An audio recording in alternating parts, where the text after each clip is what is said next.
Hello students, today let us discuss the Kirchhoff's law. यह Kirchhoff's law एक बहुत ही powerful law है जिस लॉ से हम किसी भी सर्किट को एनालाइज कर सकते हैं।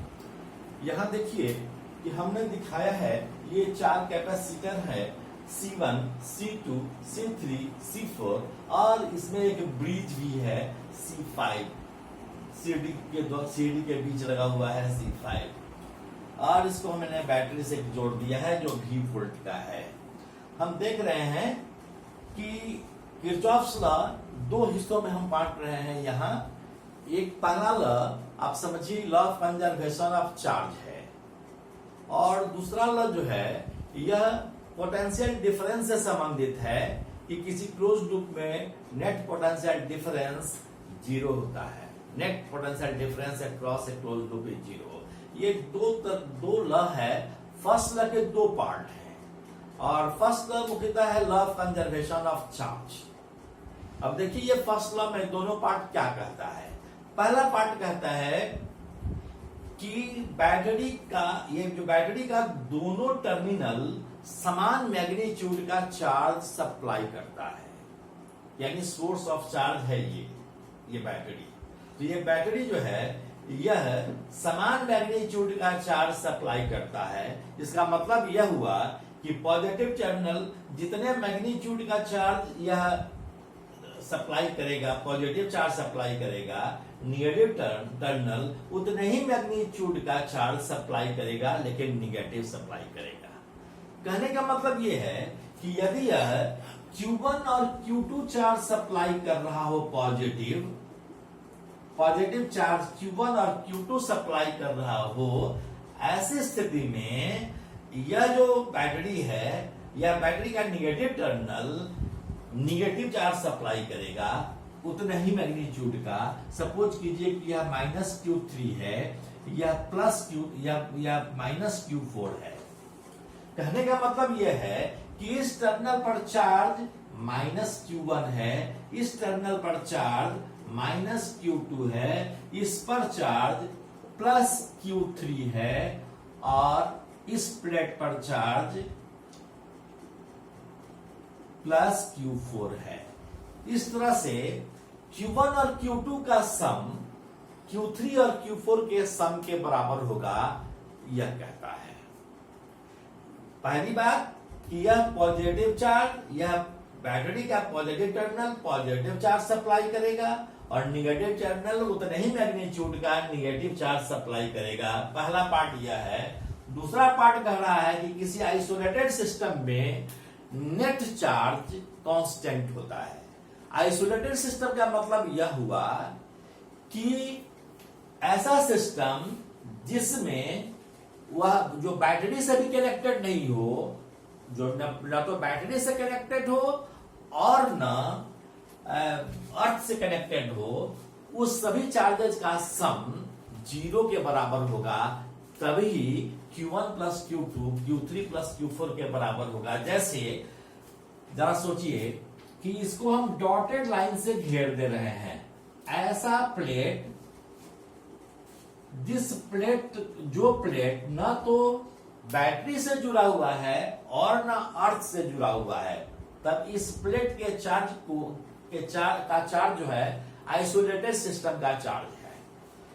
अब यहां देखिए, अगर तीनों को अगर हम जोड़ दें तो यह क्या होगा। यह मान लीजिए कि -Q1 है या +Q3 है, हम इसके बारे में नहीं जानते हैं। सपोज कीजिए कि यह Q' चार्ज है, तो Q' का वैल्यू हम निकाल सकते हैं इससे कि -Q1 +Q3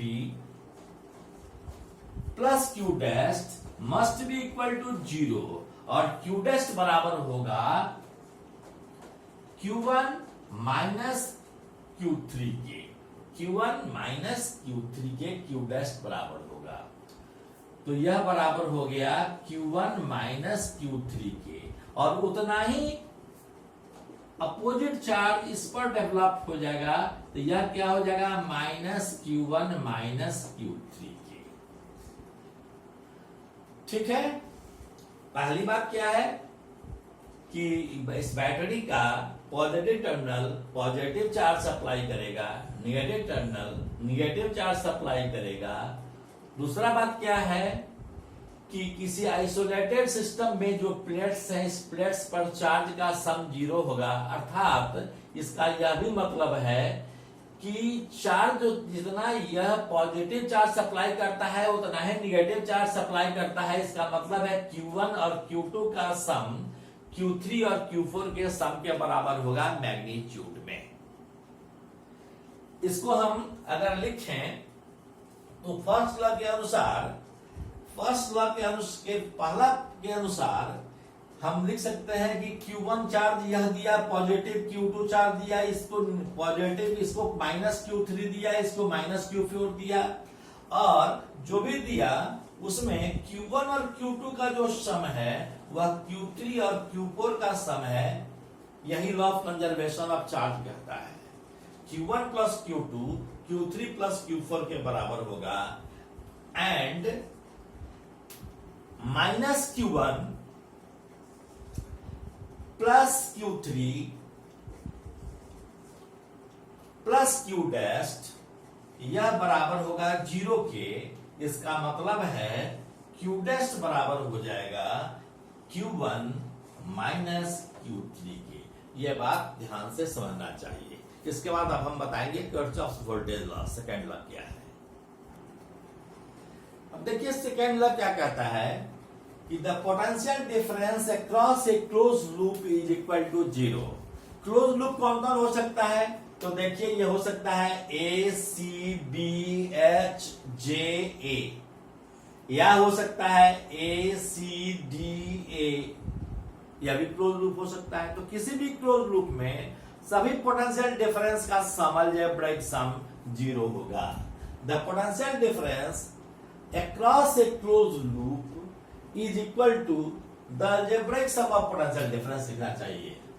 the algebraic sum लिख देते हैं। The algebraic sum of potential difference across a closed loop is equal to 0.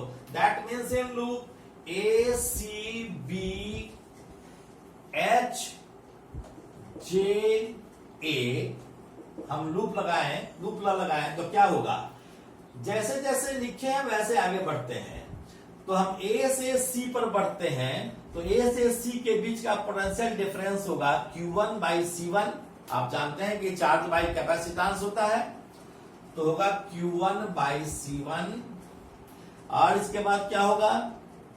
A के बाद C के बाद B की ओर बढ़ रहे हैं, B लिखा हुआ है, तो बढ़ेंगे तो क्या होगा? Q3 by C3 plus Q3 by C3। इसके बाद क्या है? Minus V is equal to 0। एक बात का हमको ध्यान रखना होगा कि हम जब पॉजिटिव टर्मिनल से निगेटिव टर्मिनल की ओर बढ़े होंगे कैपेसिटर के, तब हम पोटेंशियल डिफरेंस जो ले रहे हैं या पॉजिटिव ले रहे हैं, और यदि निगेटिव प्लेट से पॉजिटिव प्लेट की ओर बढ़ेंगे तब हम जो पोटेंशियल डिफरेंस लेंगे वह निगेटिव लेंगे। पहली बात। दूसरी बात, बैटरी के केस में कि यदि पोटेंशियल राइज करेगा तब हम वोल्टेज का वैल्यू पोटेंशियल डिफरेंस हम लेंगे निगेटिव में। जैसे हम H से J की ओर बढ़ रहे हैं तो इधर निगेटिव टर्मिनल है, इधर पॉजिटिव टर्मिनल है, तो पोटेंशियल इधर से जैसे ही इधर आते हैं पोटेंशियल राइज कर रहा है, इसलिए V का वैल्यू हम निगेटिव लिए हैं। तो इस तरह से हम आ गए Q1 by C1 plus Q3 by C3, और H से आ गए हैं J की ओर minus V is equal to 0। यानी इस रूप में हम घूम रहे हैं A C B H J A में। अगर हम इस लूप में लेते हैं A C D A, इस लूप में अगर हम घूम रहे हो, इन लूप एक एग्जांपल दे रहे हैं, in loop A C D A क्या लिखेंगे? Q1 by C1, यहां क्या है? Q डैश है। Q डैश किसके बराबर है? Q1 माइनस Q3 के। तो यह प्लस पॉजिटिव प्लेट पहले लिखे हैं, तो plus Q1 minus Q3 by C5। और फिर इसके बाद डी के बाद डी से ए की ओर जाना है, तो पहले निगेटिव प्लेट था, इसलिए माइनस Q2 लिखेंगे, minus Q2 by C2 is equal to 0। तो इस तरह से किरचॉफ्स वोल्टेज लॉ भी हो गया। एक फिर से हम आपको याद दिलाते हैं, दो किरचॉफ्स लॉ, दो लॉ है। पहला लॉ कह रहा, पहला लॉ का दो पार्ट है, दो पार्ट में पहला लॉ का पहला पार्ट कह रहा था कि बैटरी का टर्मिनल पॉजिटिव चार्ज सप्लाई करेगा, negative terminal negative charge supply करेगा। और दूसरा क्या है, और क्या है कि दोनों का चार्ज जो होगा यह बराबर होगा, यानी Q1 प्लस Q2, जितना ये चार्ज सप्लाई करेगा पॉजिटिव, उतना ही यह चार्ज सप्लाई कर रहा है निगेटिव, यानी Q1 plus Q2 Q3 plus Q4 के बराबर होगा।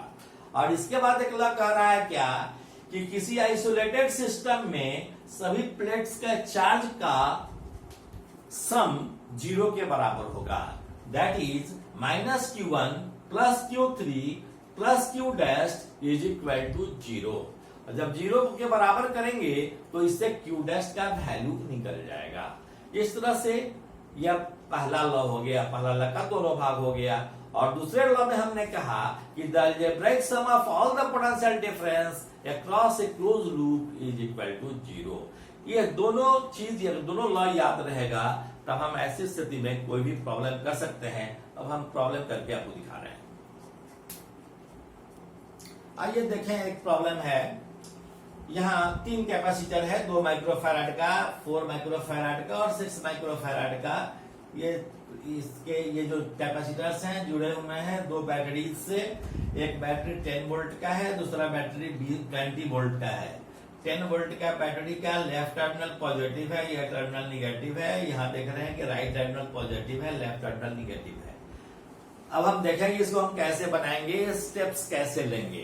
पहली बात, हमने माना कि यह जब इसका पॉजिटिव चार्ज सप्लाई किया, मान लीजिए इस पर चार्ज आ गया Q1 प्लस Q1 आ गया, और इस पर चार्ज आ गया प्लस Q2 प्लस Q2।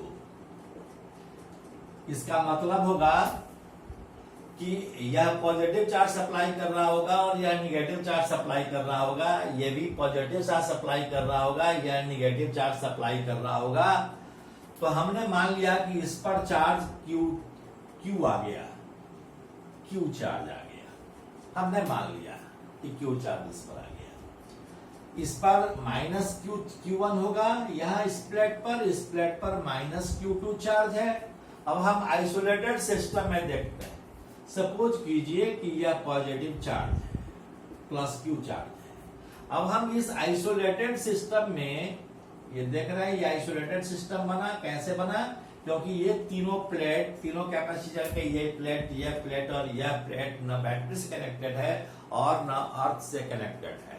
तो इस प्लेट पर के सभी चार्जेस का सम होना चाहिए 0, अर्थात minus Q1 minus Q2 plus Q बराबर होना चाहिए 0।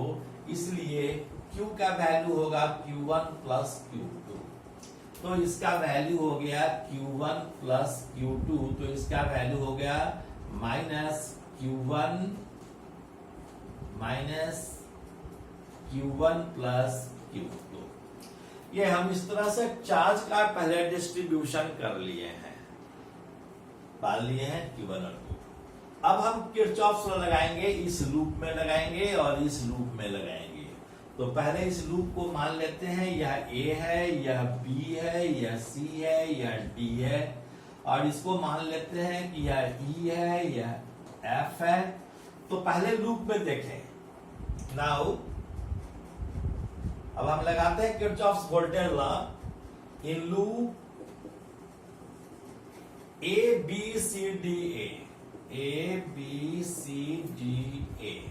क्या लिखेंगे?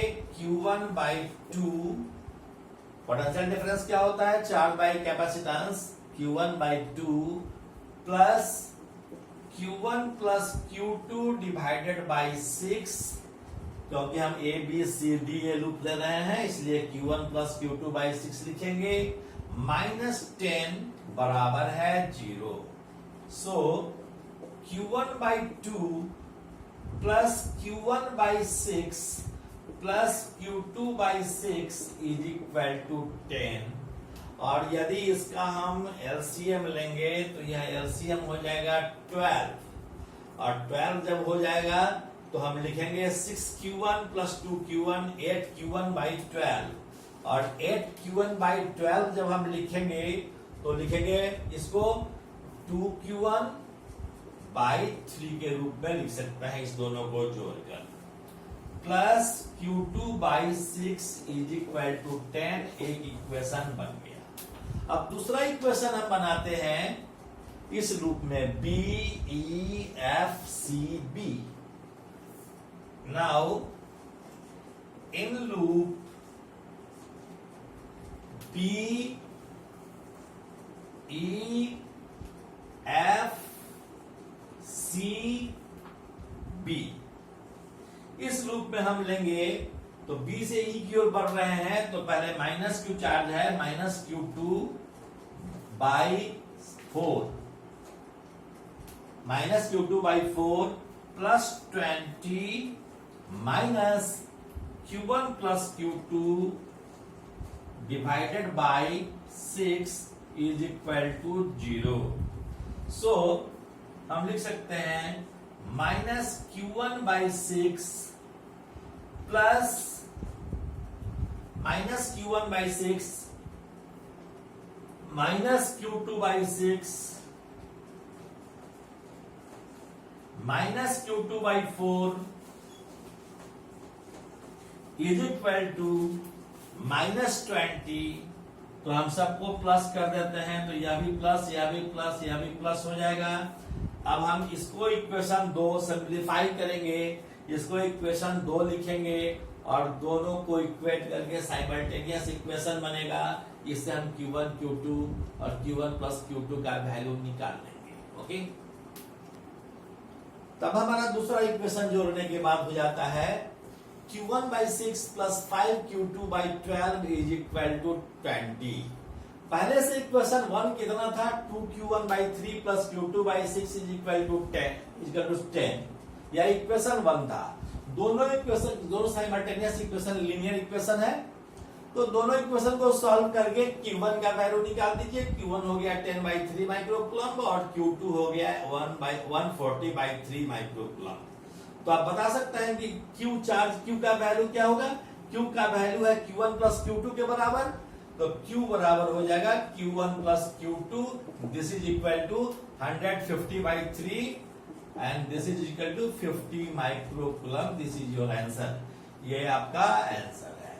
इस तरह से आप प्रॉब्लम कर सकते हैं। ओके।